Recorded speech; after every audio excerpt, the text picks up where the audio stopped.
Je vous salue à tous. La verdad que esta noche no me lo esperaba. Ce soir, je ne m'attendais pas de témoigner. Se voy a contar mi testimonio. Je vais vous raconter mon témoignage. Que yo no haya sido una persona mala en este mundo. Même que je n'ai pas été une mauvaise personne dans ce monde. Pues yo mi testimonio fue que mi familia se convirtió al evangelio. Mon témoignage fait que ma famille s'est convertie à l'évangile. Y yo para mí que el evangelio no existía. Et pour moi, l'évangile n'existait pas. Que era un cuento de los gitanos. Je pensais que c'était simplement une histoire. Que no había nada, no había Dios. Je pensais que Dieu n'existait pas.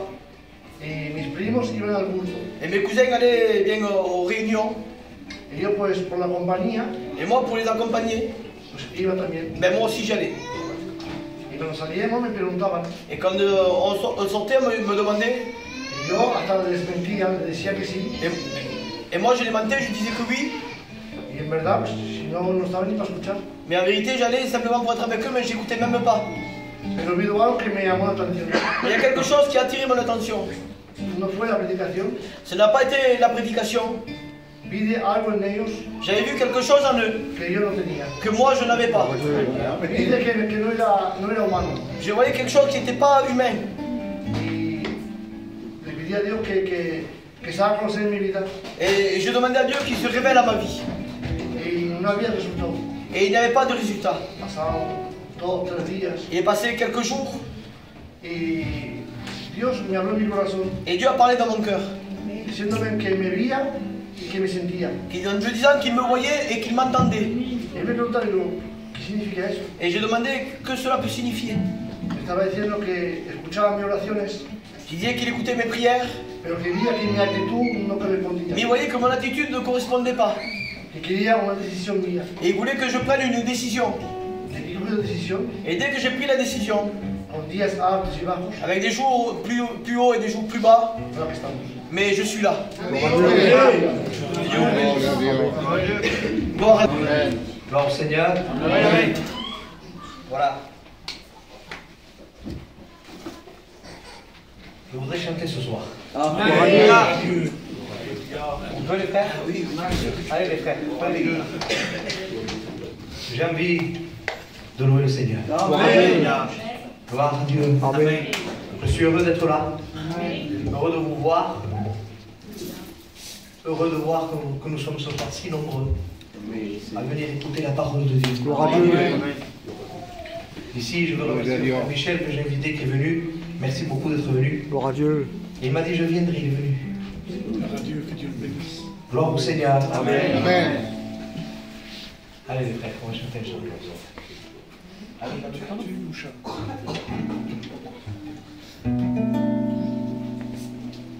Contei e sube dos.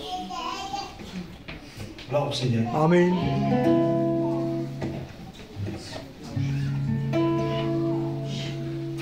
Merci Seigneur.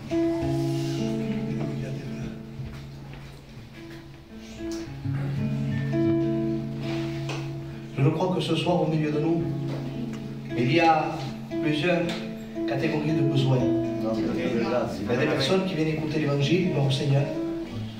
Il y a des personnes qui viennent avec des problèmes. Il y a des personnes qui viennent avec des douleurs. Des personnes qui viennent avec un cœur brisé. Et voyez-vous, c'est un plaisir de venir visiter l'église, mais c'est une charge de prêcher. Parce qu'il faut être conscient du besoin qu'il y a en bas. Voyez-vous, on ne prêche pas pour bien prêcher. On ne prêche pas parce qu'on est invité. On prêche parce qu'on croit que Dieu va se servir. Amen. Amen. Et que Dieu fasse ce soir qu'il y ait un mot qui puisse toucher ta vie. Amen. Qui puisse peut-être donner une solution à ton problème. Peut-être, je ne sais pas, faire une intervention dans le cœur. Parce que l'Esprit peut le faire. Amen. Il nous a envoyés pour guérir les cœurs brisés. Et ce soir, il ne faut pas prendre ça comme une réunion. Il ne faut pas prendre ça comme un message. Il faut prendre ça comme son propre moment avec Dieu. Amen. Qui attend une parole de Dieu ce soir? Amen. Alors croyez que Dieu va vous parler. Amen. Gloire au Seigneur. Hay heridas que solo la cura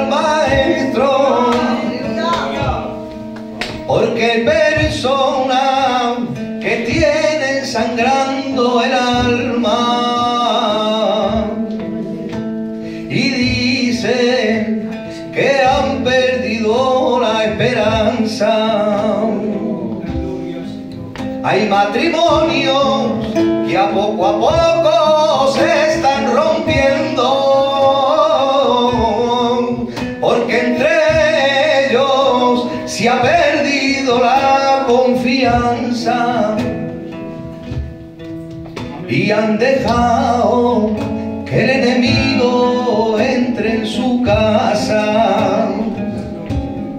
Pero en esta tarde le rogamos al Espíritu Santo que sane las heridas del alma, que esta tarde le necesitamos. Pero en esta tarde le rogamos al Espíritu Santo que sane las heridas del alma, que esta tarde le necesitamos.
porque aquí está Él, porque aquí está Él, porque aquí está Él, y todo nube hoy se va a romper,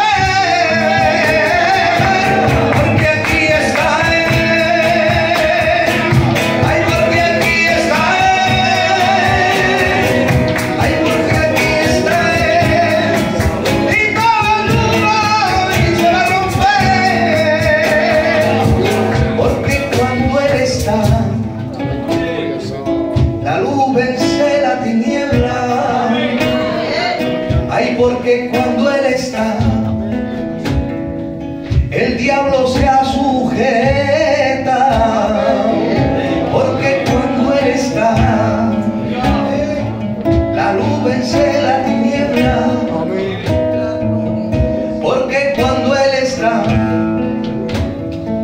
el diablo se asujeta.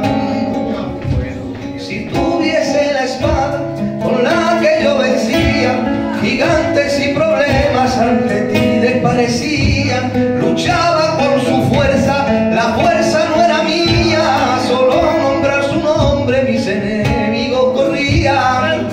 Por ti, por ti, por ti, la victoria por ti, por ti, por ti, por ti, la victoria por ti. Divino es. ¿Cuántos dicen amén? Mi Dios divino es. Divino es. Jesús de Nazaret. Divino es. Divino es. Divino es. Aleluya. Jesús de Nazaret. Gloria a Dios. Lo amo, Señor. Venga, Antonio, Bien, nous sommes réjouis Dieu d'amour à travers des cantiques. Et voilà, je voudrais vous prêcher l'évangile ce soir. Je remercie votre pasteur de m'avoir invité une fois de plus. Et j'ai une pensée sur mon cœur à partager avec vous. Je voudrais qu'on puisse lire un passage dans la parole de Dieu. Et nous lirons dans le psaume 121. Ceux qui ont la parole de Dieu peuvent m'accompagner. Nous lirons le psaume 121. Le psaume 121 dira ainsi. 121 verset 1er. Il dit, je lève mes yeux vers les montagnes. Et puis il pose une question. Il va dire, d'où me viendra le secours? Point d'interrogation. Verset 2, il dit, le secours me vient de l'Éternel, qui a fait les cieux et la terre. Amen. Je voudrais tout simplement partager ce soir une réflexion avec vous sur ce passage. Parce que ça peut peut-être nous sembler un peu étrange la façon où l'homme de Dieu, le psalmiste, va commencer sa phrase. Et il semblerait que les deux phrases ne s'accordent pas trop. Si on lit un peu différemment, on peut ne pas prendre le sens. Parce qu'à un moment donné, il dit, je lève mes yeux vers les montagnes. Et après, il pose une question. Il dit, d'où me viendra le secours? Et puis il répond, il dit, le secours me vient de l'Éternel. Amen. Amen. Amen. Et puis, on peut ne pas comprendre la première phrase en accord avec la deuxième. Et dans la réalité, pourtant le psalmiste est bien centré. Le psalmiste, il ne va ni à gauche ni à droite. Il sait ce qu'il dit. Mais il nous met une option, il nous met une notion. Il nous met, si vous voulez, un mot de connaissance, une découverte. Il va dire, je lève mes yeux vers les montagnes. C'est normal que lui, il parle comme ça. Parce que lui, c'est un juif. Il connaît ces choses. Et c'est un peuple, vous voyez, comme nous ce soir. On est un peuple gitan ce soir. Et si on se regarde sans parler, on se regarde et on se comprend. C'est vrai ou pas? Il y a des regards qui en disent long, mes frères. Des fois, on regarde quelqu'un, il nous regarde, on a compris. Pourquoi? Parce qu'on est le même peuple, on se comprend. Et les Juifs, eux, ils se comprennent entre eux. Ils ont un langage, une façon de parler. C'est pour ça qu'il dit, je lève mes yeux vers les montagnes. Et puis il pose des questions, d'où me viendra le secours? Et on voit qu'il est bien centré. Il ne s'attend pas à qu'une montagne vienne le bénir. Hein? Il ne s'attend pas qu'une montagne vienne le sauver. Il ne s'attend pas qu'une montagne vienne se déplacer pour lui enlever le problème. Il dit non, non, le secours, il me vient de l'Éternel. Il a fait les cieux et la terre. Mais il nous donne la notion de montagne. Pourquoi? Eh bien, je voudrais ce soir vous inviter à faire une petite randonnée avec moi. Vous voulez? Amen. Combien sont ceux qui veulent faire une petite randonnée? Amen. On va faire un petit tour dans les montagnes. Il y a un chant que chante une sœur qui dit « Viens descendre sur les montagnes de Jérusalem hein? ». C'est le chant qui dit « Jésus, Jésus, Yeshua », tout ça. Eh bien, cette femme aussi a la notion et la compréhension de ce que le psalmiste est en train de parler. C'est une femme juive aussi. Alors eux, ils savent ces choses. Mais je crois qu'il y a pour nous ce soir un moyen de réflexion. Il y a pour nous ce soir un mot de Dieu. Parce que, n'ayez pas peur, nous allons retrouver l'évangile là. Hein? Je ne suis pas venu pour vous parler des montagnes, tant que... Hein? Je suis venu prêcher l'évangile. Mais vous allez voir que les montagnes, elles ont un message. Et vous allez voir que Dieu parle de plusieurs façons. Amen. Dieu parle par inspiration, Dieu parle par parole, Dieu parle par vision, Dieu parle par songe, Dieu parle par beaucoup de façons. Et il parle aussi par l'archéologie, par la géographie, plutôt. Et il parle aussi par la géographie. Et il y a des endroits qui ont des messages pour nous. Et nous allons voir ce soir, je pense qu'on verra 3 montagnes ce soir. Hein, je vais essayer de me dépêcher, on va en faire 3, je ne serai pas long. Et puis, comme ça, on peut avoir une notion de ce que Dieu veut nous dire ce soir. Amen. Il y a quand même une option à faire, c'est que quand on part en randonnée, qu'est-ce qu'il faut faire? Qu'est-ce qu'il faut faire lorsqu'on part en randonnée? Il faut mettre des chaussures de rando.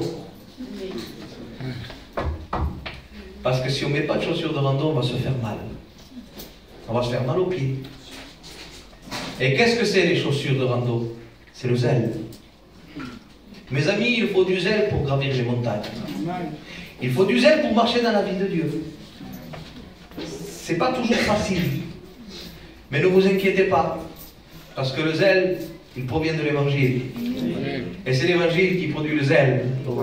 Alors, laissez-moi vous faire cette petite comparaison pour qu'on se comprenne comme il faut. Des fois, quand on va travailler pour un patron, on arrive à l'entreprise et le patron qui nous demande « Vous avez des chaussures de sécurité ?» « Ah non, monsieur, vous inquiétez pas, je vous les fournis. » Et puis il nous donne une paire, c'est vrai ou pas les frères? Il nous donne une paire de chaussures de sécurité. Eh bien, l'évangile, c'est un peu la même chose. L'évangile te dit, pour marcher dans l'évangile, il faut du zèle. Tu as du zèle? Non. T'inquiète pas, l'évangile va te le procurer. Amen. Parce que c'est l'évangile qui procure le zèle. Alors, nous partons et nous allons faire un tour sur la première montagne que je voudrais vous parler. Et nous allons voir 3 notions, 3 montagnes. La première, c'est le mont Ararat. Et frères et sœurs, pourquoi le mont Ararat? Comprenez que je le prêche dans un sens spirituel et que j'ai placé les montagnes comme j'ai voulu, bien sûr. Mais il y a quand même toujours un fondement biblique. Je ne mets pas ce que je veux. Ça a un sens spirituel biblique, hein, ce que je prêche. Et le mont Ararat, c'est l'image de la grâce. Frères et sœurs, il n'y a pas de vie chrétienne sans grâce. Il n'y a pas de nouvelle naissance sans grâce. Il n'y a pas de conversion sans grâce. Il n'y a pas de capacité sans grâce. Il n'y a pas de possibilité sans grâce. On ne peut pas commencer à vivre une vie en relation avec Dieu sans la grâce. C'est impossible. Le fondement de toute vie chrétienne doit être la grâce de Jésus-Christ. Et voyez-vous, le mont Ararat, c'est l'image de la grâce. Et pourquoi? Parce que c'est sur le mont Ararat que s'est posée l'arche de Noé. Et qu'est-ce qu'on trouve dans le texte de Noé? La parole de Dieu dit, Noé trouva grâce aux yeux de Dieu. Frères et sœurs, je voudrais tout de suite rattacher une notion ce soir et vous dire, à vous amis qui êtes là, peut-être vous êtes en train de vous dire ou de vous poser la question, oui, mais est-ce que je suis assez bien moi pour être chrétienne? Est-ce que je vais y arriver? Est-ce que être chrétien c'est pour moi? Est-ce que je vais vraiment pouvoir vivre une vie chrétienne? Eh bien, je vais tout de suite te répondre. Et si tu te dis, j'y arriverai pas moi, je vais te répondre tout de suite. Comme ça, c'est clair. Tu n'y arriveras pas. C'est vrai, amen. Tu n'y arriveras pas. C'est vrai, amen. Sans Dieu, personne ne peut y arriver. Amen. Mais si tu comptes sur Dieu, Alléluia. je te promets que lui, il peut. Amen. Lui, il va t'aider. Gloire à Dieu. Lui, il va te bénir. Je voudrais te dire ce soir qu'il y a encore suffisamment de grâce en Dieu pour toi. Amen. La grâce n'est pas terminée. La grâce, il y en a pour toi si tu veux. Il en reste pour ta famille. Il en reste pour quiconque veut. Amen. Amen. Et voyez-vous, il faut véritablement prendre cette notion de grâce. Quand on parle de Noé, souvent, on a l'impression, dans notre pensée, de réfléchir, de dire, oui, mais quand même, Noé c'était un homme qui vivait pieux. Noé, quand même, c'est un homme qui ne vivait pas comme les autres. Je voudrais vous dire, dans toute vérité, toute franchise et toute simplicité de Dieu, Noé était un pécheur.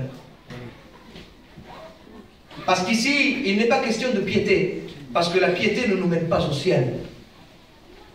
C'est la grâce qui nous mène au ciel. Amen. On ne peut pas aller au ciel par nos œuvres. On va au ciel par grâce. Amen. Et ensuite, on peut vivre une vie de piété. Amen. Mais si on essaie de vivre une vie de piété sans grâce, il n'y a pas de salut. Et dans le passage, vous trouverez que Noé a trouvé grâce aux yeux de Dieu. Pourquoi? Parce que s'il n'aurait pas trouvé grâce aux yeux de Dieu, Dieu aurait pu le laisser périr avec les autres. Et il n'aurait commis aucun péché, non, Antonio? Il aurait fait que ce qui était juste. Pourquoi? Parce que tout homme est pécheur, dira la parole de Dieu, et Noé compris. Tout homme est pécheur. Mais voilà, Dieu dans son amour. La parole de Dieu dit Dieu désire. C'est un désir de Dieu. Il dit Dieu désire vous faire grâce.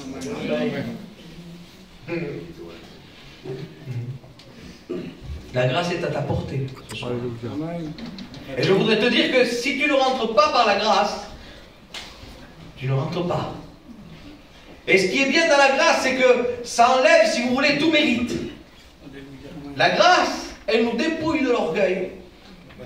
Parce que si on est sauvé par grâce, ce n'est plus par nos mérites. Et si ce n'est plus par nos mérites, on n'a plus de raison, pardonnez mon expression, d'être fier.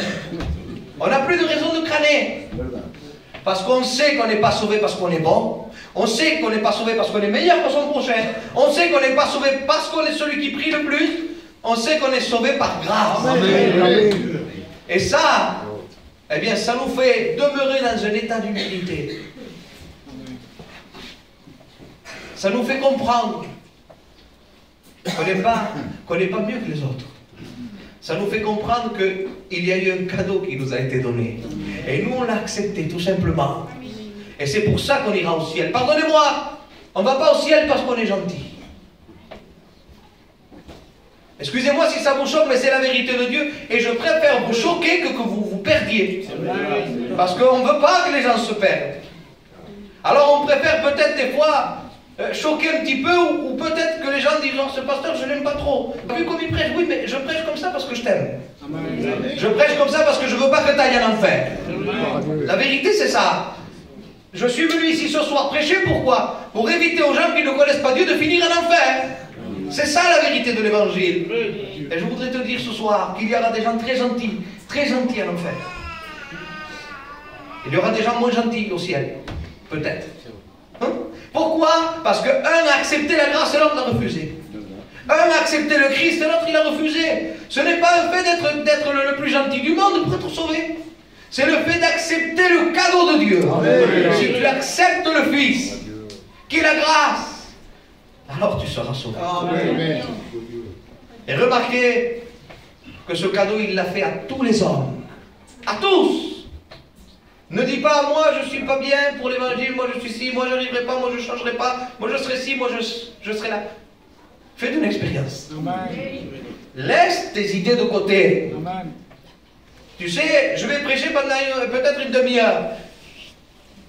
C'est pas suffisant des mots.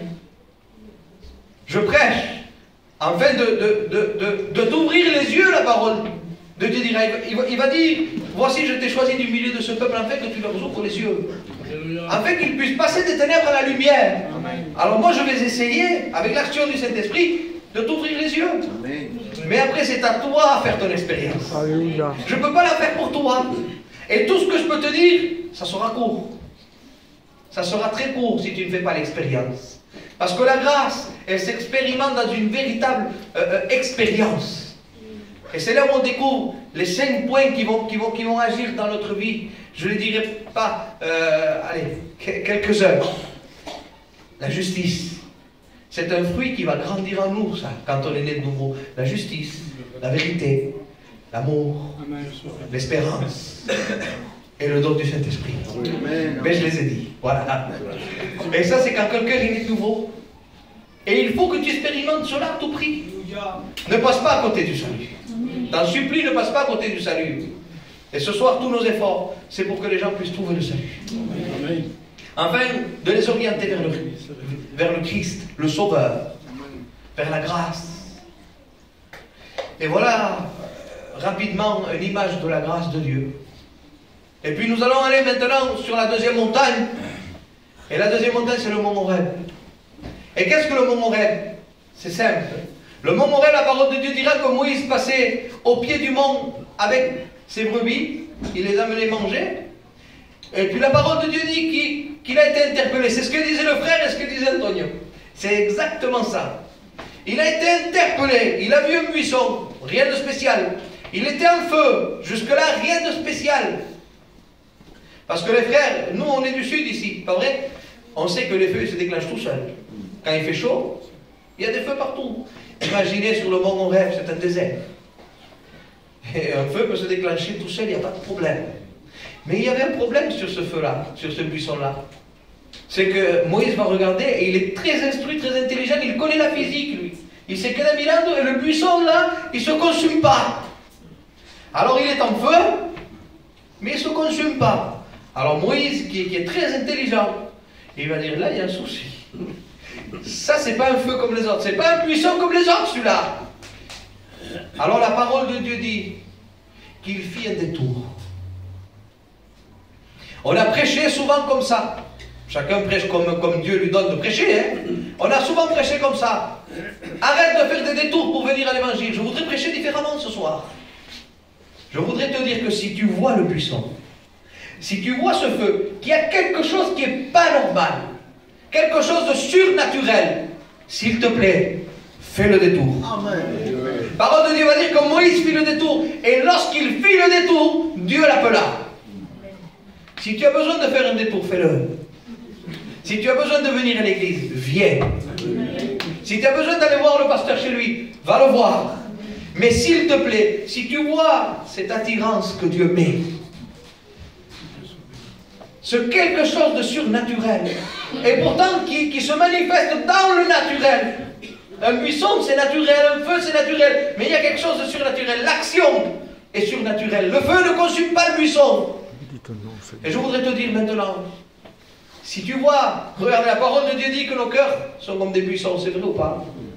Regardez combien de buissons il y a là, excusez-moi du mot, hein, c'est une représentation. Regardez combien de buissons il y a ici. Si tu vois un buisson qui est en feu, et qui ne se consume pas, si ce quelque chose t'interpelle sur quelqu'un, comme le frère disait, je ne comprenais pas, j'allais là-bas, ils avaient quelque chose que je n'avais pas, et un enfant de Dieu, qui est la demeure du Saint-Esprit, a quelque chose de plus. C'est obligé ça. Il y a une action de l'Esprit qui est involontaire.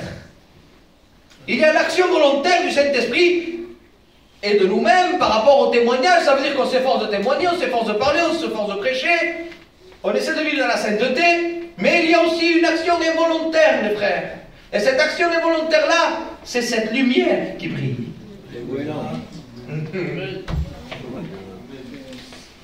Regardez, quand le soleil sort, il éclaire, il réchauffe. Et il y a une action involontaire aussi. C'est qu'il transmet des rayons. Et à travers de ça, les plantes peuvent vivre, grandir.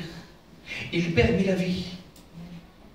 Et un chrétien, c'est un peu la même chose.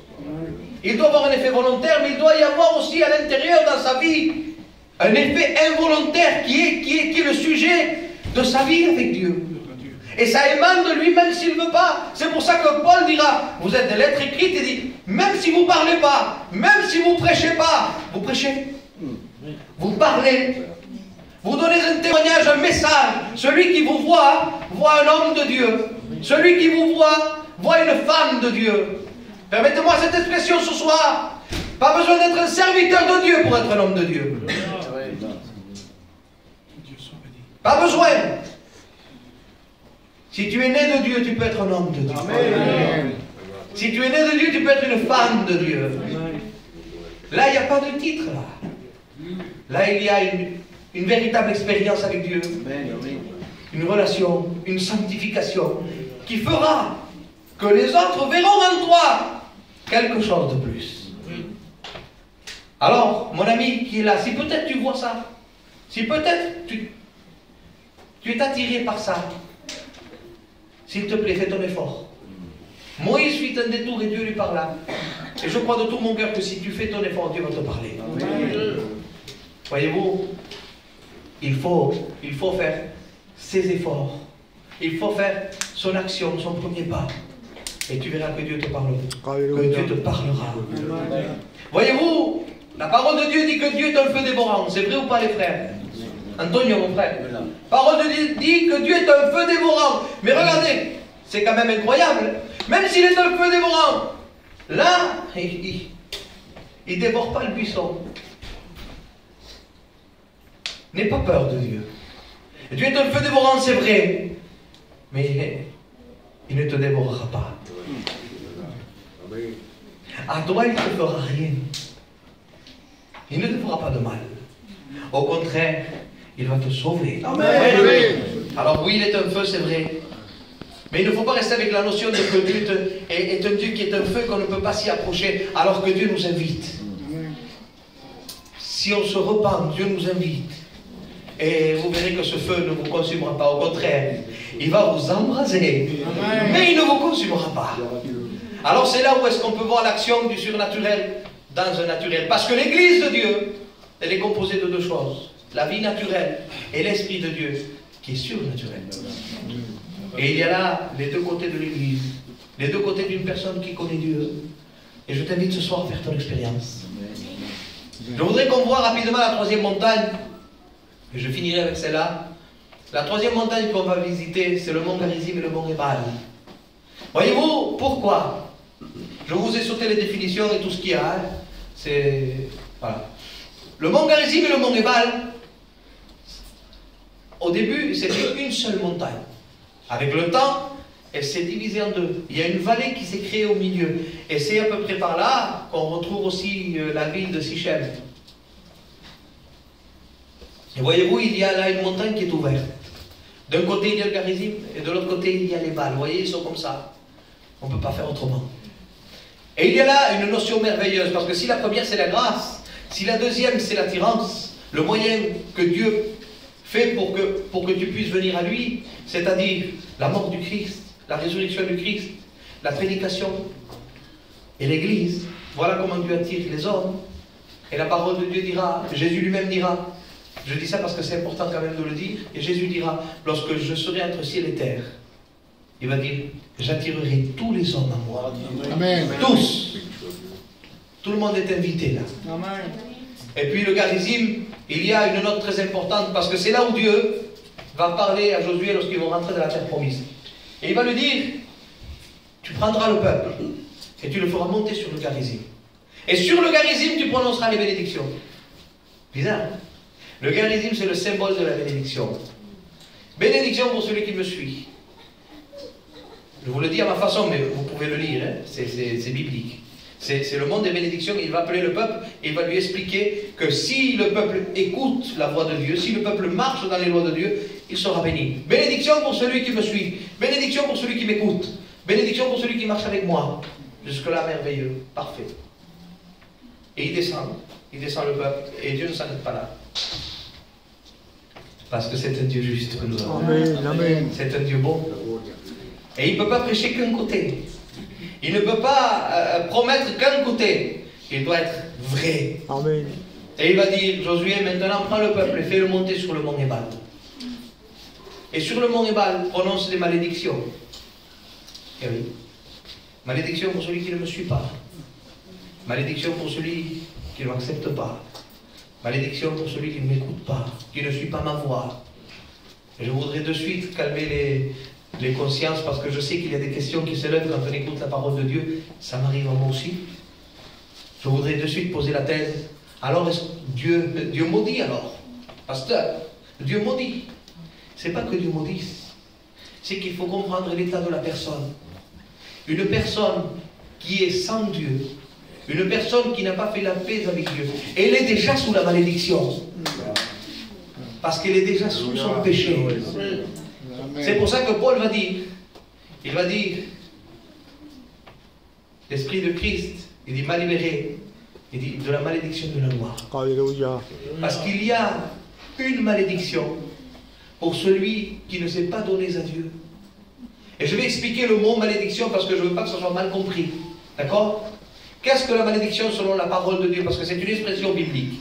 Qu'est-ce que la malédiction selon la parole de Dieu? La malédiction veut tout simplement dire un être loin de Dieu, séparé de Dieu, un être qui n'est pas en relation avec Dieu, un être qui vit sa vie tout seul et qui bien sûr va finir en enfer.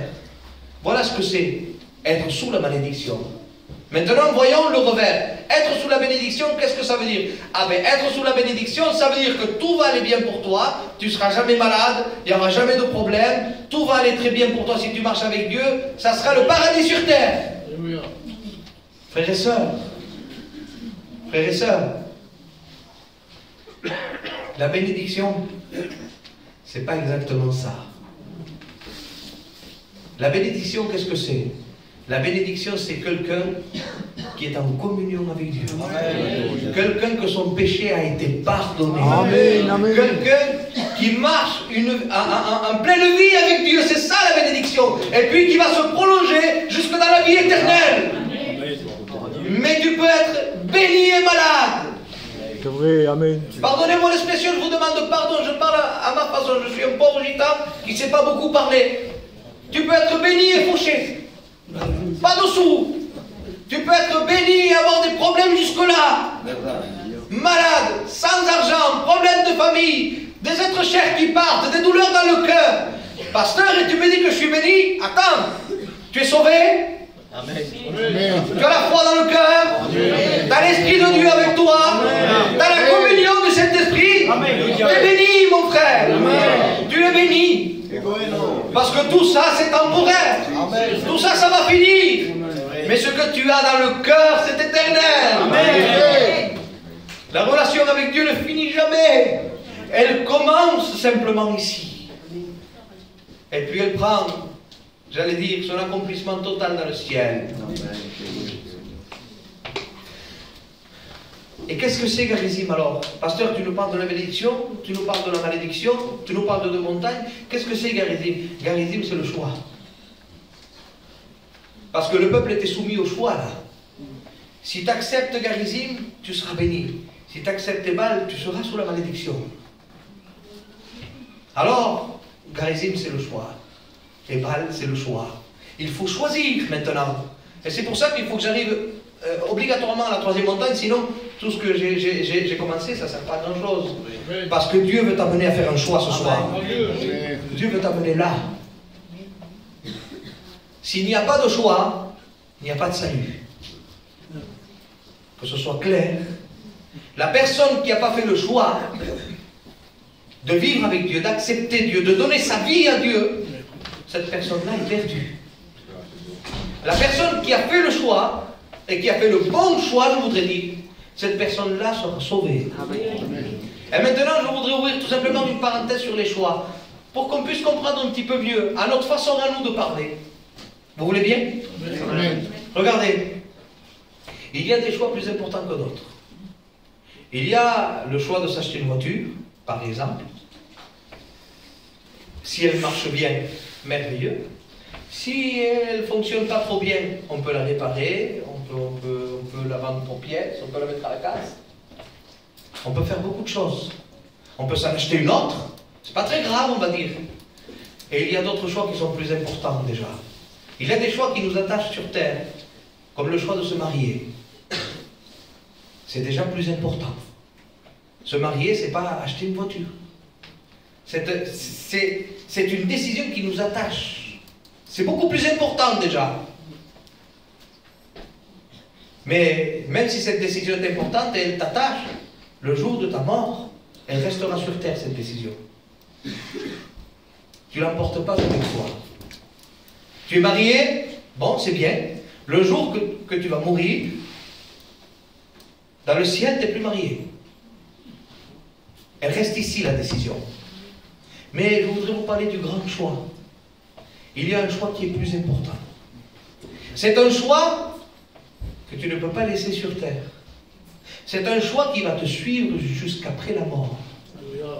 C'est un choix que tu vas emporter au ciel. Ce choix-là, tu ne pourras plus revenir en arrière. Et ce choix-là, il va être éternel. Il ne reste pas sur terre, tu l'emportes avec toi. C'est ça ce que je veux dire. Et vous savez quel est ce choix? Plus important que s'acheter une voiture, plus important que s'acheter une maison, plus important que de se marier. C'est le choix d'accepter ou de refuser le Seigneur. Celui-là, il va te suivre pour une éternité. Et maintenant, je voudrais te dire, sais-tu ce que c'est qu'une éternité? Je voudrais poser la question. 5 minutes et j'ai terminé. D'accord? Accordez-moi 5 minutes. Amen. D'accord? Amen. 5 minutes et je finis, le frère. Est-ce qu'on a la notion d'une éternité? Sérieusement. Est-ce qu'on arrive à concevoir dans notre esprit ce que c'est qu'une éternité? On ne peut pas. On ne peut pas concevoir une éternité parce qu'on ne sait pas ce que c'est en réalité. Vous savez pourquoi, frères et sœurs? Parce que nous, on a l'habitude que tout finit. Tout finit. Je vais dire quelque chose pour qu'on soit peut-être un petit peu plus détendu.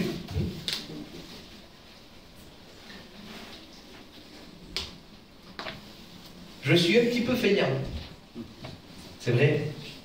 J'aime pas trop travailler. Je travaille, comme tout le monde. Parole de Dieu dit, celui qui ne travaille pas, qui ne mange pas. Donc il faut travailler. Et on travaille. Mais je suis un peu feignant, c'est vrai. J'aime pas travailler, les frères. Il y en a qui aiment travailler. Ils se lèvent le matin, ils se régalent. Ils aiment aller travailler. Et moi, j'aime pas aller travailler. J'y vais. Je le fais, mais j'aime pas beaucoup. Maintenant, imaginez. On va parler d'une éternité. Simplement dans une notion qui est pas très grave. Imaginez, les frères. Imaginez, les sœurs. Une journée de travail qui ne finit jamais. Seigneur Jésus. Une journée de travail qui finit plus. Antonio. Il y en a qui aiment, ils sont heureux. Il y en a qui aiment ça. Il y en a qui aiment travailler. Moi je n'aime pas trop. Mais je vous promets que même si vous aimez travailler pendant une éternité, c'est pas du gâteau. Imaginez, les frères, moi je fais des oreillers. Imaginez, pendant une éternité en train de faire des oreillers. Seigneur. Horrible, horrible. Et c'est rien du tout, hein.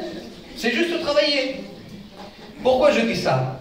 Parce que l'éternité, ça peut être une bénédiction, comme ça peut être le plus grand des châtiments. Tout dépend où tu passes ton éternité. Imaginez que vous avez une rage de dents. Une rage de dents, toute une éternité. Imaginas? Une rage de dents pour une éternité. Elle finit plus jamais, la douleur de la rage de dents. Vous savez, moi je suis quelqu'un qui fait beaucoup de migraines. J'ai un traitement pour les migraines. Et vous savez ce qui me donne la force de supporter la migraine? C'est parce que je sais qu'à un moment donné, ça va finir. Si je prends mon traitement et la migraine ne finit pas, je rentre à l'hôpital. On me perfuse là, on met un produit, et au bout de 2-3 minutes, 4 minutes, la douleur n'est plus là. Et ça, je le sais, moi. Alors quand j'ai mal, je supporte. Pourquoi? Parce que je sais que ça va finir. Imaginez, une migraine qui finit jamais.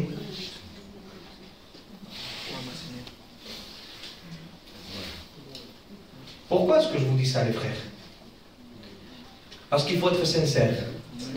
L'évangile, ce n'est pas une histoire. L'évangile, de ta décision dépendra ton éternité au ciel ou en enfer. Alors je veux essayer de te faire comprendre un petit peu ce que c'est que les souffrances d'être en enfer. Si je prêche que l'évangile et je ne prêche pas l'enfer, je ne suis pas tout à fait correct. Si je te prêche l'évangile, je serai obligé de te prêcher le ciel et je serai obligé de te prêcher l'enfer. Tu dois connaître les deux. Imaginez Une migraine qui finit jamais. Je vous promets, la rage dedans là. Ah Seigneur, elle ne s'arrête pas. Au bout de 2 semaines, je vais au dentiste. Je l'ai fait d'ailleurs, je l'ai fait déjà. En vérité, il me manque une dent. Je vais au dentiste et je dis, monsieur, écoutez, je veux rien savoir, arrachez-moi la dent, mais il faut que la douleur s'arrête. C'est vrai ou pas? Imaginez que vous avez mal au pied ou à la main pendant 4 mois. 4 mois sans s'arrêter. Perfusez la douleur quand même. Vous n'arrivez pas à lever la douleur. Je suis sûr, certain, qu'on est capable de dire au docteur, écoutez docteur, coupez-moi la main. Coupez-la, c'est pas grave, coupez-moi la main. Mais que la douleur s'arrête. Parce qu'une douleur qui ne s'arrête pas, c'est insupportable. C'est pas supportable, les frères. Pourquoi est-ce que je vous dis ça? Parce que je veux vous embêter? Parce que je veux vous angoisser? Non, non, non, non, non. Je veux vous mettre devant la vérité de Dieu. Amen. L'enfer, c'est pas une rage de dents. L'enfer, c'est pas une migraine. L'enfer, c'est pas une douleur à la main. L'enfer, c'est l'angoisse. Pour une éternité. Loin de Dieu. Alors, il y a la décision à prendre. Je vais faire comme fait Dieu, parce qu'on n'a pas le choix. Hein. Il faut qu'on prenne l'exemple. Il dit, il y a devant toi 2 chemins. La vie et la mort. Et puis il va quand même t'aiguiller par rapport à son amour, parce qu'il ne veut pas que tu te perdes. Et il dit, mais moi je te conseille, choisis la vie. Amen. Alors on va faire pareil. Je ne vais pas essayer de te convaincre, je ne vais pas essayer de te faire lever, je ne vais rien faire du tout. L'évangile, ça ne se brade pas. L'évangile, ça s'annonce. Et Dieu consent à laisser l'homme libre de son choix. Pourquoi je vais te forcer moi? Pas du tout. Si tu veux être sauvé, donne ta vie au Seigneur. Amen. Si tu veux aller au ciel, suis le Seigneur. Après, je ne peux plus rien faire d'autre. Vous savez ce que disait Manico? J'aime beaucoup ce qu'il disait. Il disait, la décision c'est comme la respiration. Quand quelqu'un perd le souffle, on ne peut pas lui rendre. Et pourtant, nous, on en a beaucoup, on ne peut pas lui en donner, il disait. Mais la décision, c'est pareil, c'est comme la respiration. C'est à toi de prendre ta décision. Je ne peux pas décider pour toi. Et Dieu ne le fera pas non plus, il te laissera libre. Alors, si tu sens dans ton cœur que la parole de Dieu est en train de te travailler, si tu comprends qu'en dehors de la grâce, nous sommes tous perdus, si tu comprends que Dieu a mis tous les moyens en œuvre pour t'attirer à lui, pour t'amener au salut, pour t'amener à lui, et puis si tu comprends que maintenant, devant cette grande réalité et vérité, tu dois faire un choix, alors tu as tout compris. Je vais laisser la parole de Dieu sur ton cœur. Et je voudrais qu'on prie le Seigneur. Amen. Seigneur, je veux te louer, te glorifier. Amen. Te rendre grâce. Seigneur, merci pour ces moments en ta présence.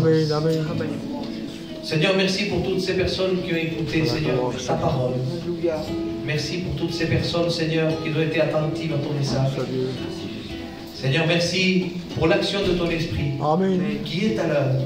Alléluia. Ta parole, Seigneur, nous promet que nous sommes ouvriers avec toi. Merci, Seigneur, Amen. de me permettre de prêcher car je ne mérite pas de prêcher. Merci, Seigneur, de me permettre d'être avec mes frères et sœurs pour ce cadeau merveilleux. Merci pour cette belle réunion. Merci pour la vie nouvelle dans mon cœur, dans le cœur de mes frères, de mes sœurs. Merci pour la communion fraternelle, pour la joie. Merci pour la paix. Seigneur, merci pour toutes personnes qui sont venues écouter ton message.